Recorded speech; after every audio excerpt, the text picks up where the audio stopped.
Bulletin का आगाज करेंगे अहम खबर के साथ। आंध्र प्रदेश की यूनाइटेड मुस्लिम ऑर्गेनाइजेशन ने जगनमोहन हुकूमत के सामने औकाफ की बदहाली का मुद्दा उठाया है।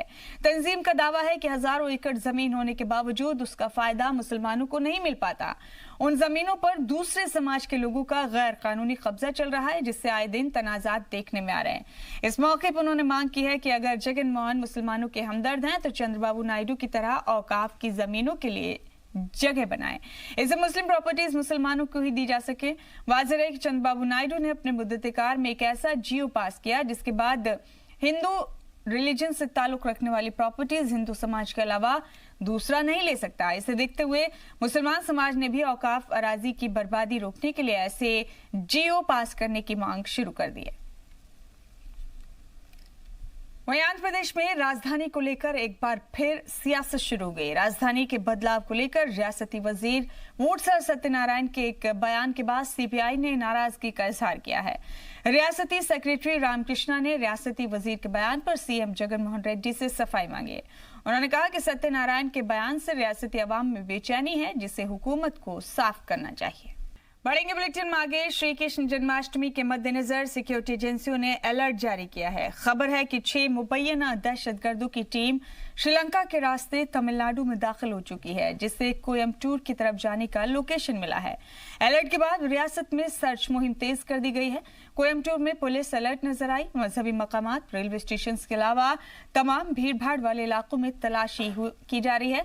हर आने जाने वाले पर सख्त नजर रखी जा रही है। हालांकि पुलिस ने अलर्ट का सोर्स बताने से इनकार किया है। अफसरान ने किसी तरह की तस्वीर होने की बात को भी खारिज करते हुए अफवाहों से दूर रहने की बात कही है।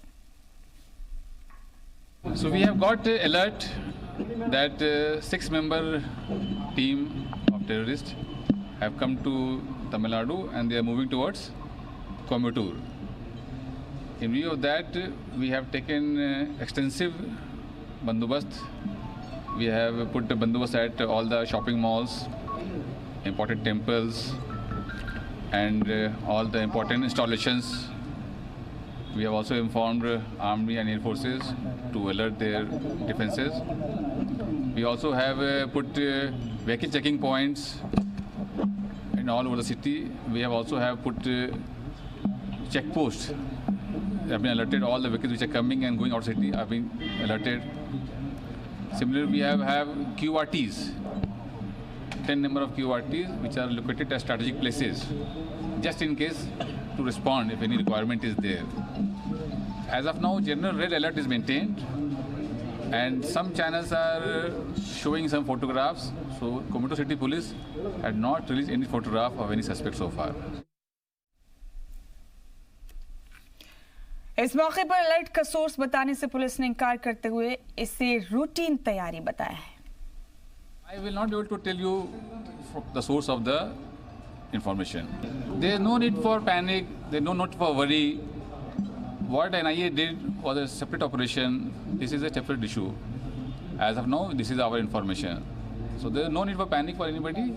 There is a general information, and we are in general red alert. Around 2,000 police personnel are deployed. Any special commandos? As we are told, we have QRT, Quick Reaction Team is deployed. There are 10 in numbers. 10 QRTs have been deployed at all strategic locations in city. No suspect is there. We are having general alert, and we are searching. Based on the information, we have told our police personnel what is the description, etc. On that basis, we are searching. If anything comes to our knowledge, we'll definitely share with the media. बढ़ते हैं खबरों में आगे। INX media case के कलीदी मुल्जिम P Chidambaram ने Delhi high court के फैसले के खिलाफ सुप्रीम कोर्ट में अर्जी दी थी, जिसे आज सुप्रीम कोर्ट ने पीर तक टालने का फैसला किया। चिदम्बरम को कल ही सीबीआई कोर्ट ने 26 अगस्त तक सीबीआई के रिमांड पर भेजा था। वहीं ईडी की गिरफ्तारी से बचने वाली अर्जी पर भी सुप्रीम कोर्ट में समाअत हुई, जिसमें चिदम्बरम को राहत मिली है और पीर तक ईडी उन्हें गिरफ्तार नहीं कर सकती। दूसरी तरफ चिदम्बरम की गिरफ्तारी के लिए उनके हामी मोदी हुकूमत को जिम्मेदार बता रहे हैं और तमिलनाडु में दूसरे दिन भी मुजाहिरा जारी रहा, जबकि बीजेपी का कहना है कि कानून अपना काम कर रहा है, इससे हुकूमत को कोई लेना देना नहीं है। कर्नाटक की येदियुरप्पा हुकूमत की पहली तौसी के बाद मुखालफत का दौर जारी है। हालांकि बीजेपी का कहना है कि जब कुनबा बड़ा हो जाता है तो ऐसी बातें होती रहती हैं, लेकिन उसे जल्द ही दूर कर लिया जाएगा। आलाकमान से जारी वुजरा की फेहरिस्त सीएम येदियुरप्पा के कई वफादारों को जगह नहीं मिल पाई। कुछ बड़े लीडरान के साथ कम से कम 1 दर्जन से ज्यादा वुजरा ओहदे के दावेदार एमएलए राजभवन में हलफबरदारी तकरीब से दूर रहे। उनमें से कुछ ने मौका नहीं दिए जाने पर अपनी नाराजगी भी जाहिर की है। वाज़ेह रहे कि लंबे इंतजार के बाद कैबिनेट की पहली तौसी हुई। गवर्नर ने राजभवन में 17 वुजरा को ओहदे और राजदारी का हलफ दिलवाया। हलफ लेने वालों में KS ईश्वरप्पा, जगदीश शेट्टार, बासवराज बोम्मई, R अशोक के अलावा आजाद MLA H नागेश को कैबिनेट का वजीर बनाया गया। कैबिनेट में शामिल की गई शशिकला वाहिद खातून वजीर बनी है। येदियुरप्पा कैबिनेट में लिंगायत तबके से 7, OBC से 2, ब्राह्मण 1, वकालिका से 3 और SC/ST तबके से 4।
और दफा 377 पर मिली कामयाबी के बाद थर्ड जेंडर तबके ने शादी करने का हक देने की मांग शुरू कर दी है। कोयम्बटूर में अपनी तैयारियों में लगे तंजीम के अरकान ने कहा कि अगस्त 2010 से शुरू हुई उनकी मुहिम को कामयाबी मिलने में 10 साल लगे। शुरुआती मुहिम को याद करते हुए बताया गया कि इस मुहिम की शुरुआत 9 थर्ड जेंडर्स ने की थी। उन्होंने उम्मीद जताई कि उनके बाकी हुकूक भी बहुत जल्द हासिल होंगे ताकि वो भी आम शहरियों की तरह जिंदगी गुजार सकें। हैदराबाद में दुनिया की सबसे बड़ी अमेज़न बिल्डिंग लॉन्च हुई है। मेहमान खुसूसी के तौर पर पहुंचे रियासती वजीर दाखिला महमूद अली ने इसका इफ्तिताह किया। तकरीबन 15,000 मुलाजिमों वाले कैंपस में काफी रौनक देखी गई। इस मौके पर यहाँ वजीर दाखिला ने नौजवानों के लिए रोजगार फराहम करने वालों के साथ खड़े रहने की बात कही। वहीं अमेज़न अफसरान ने रियासती हुकूमत के सपोर्ट का शुक्रिया अदा किया। वहीं हैदराबाद में एक शाम शहीदों के नाम तकरीब में स्कूली बच्चे फौजी किरदार में नजर आए। इस दौरान उन्होंने हुब्बुल वतनी के नगमे और गीत गाकर पूरा माहौल गमगीन बना दिया। वतन की हिफाजत के लिए सरहदों पर अपनी जान गंवाने वाले फौजियों के एक एक अमल का नमूना पेश किया गया।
इसी के साथ सलाम दक्कन में फिलहाल इतना ही, दीजिए इजाजत।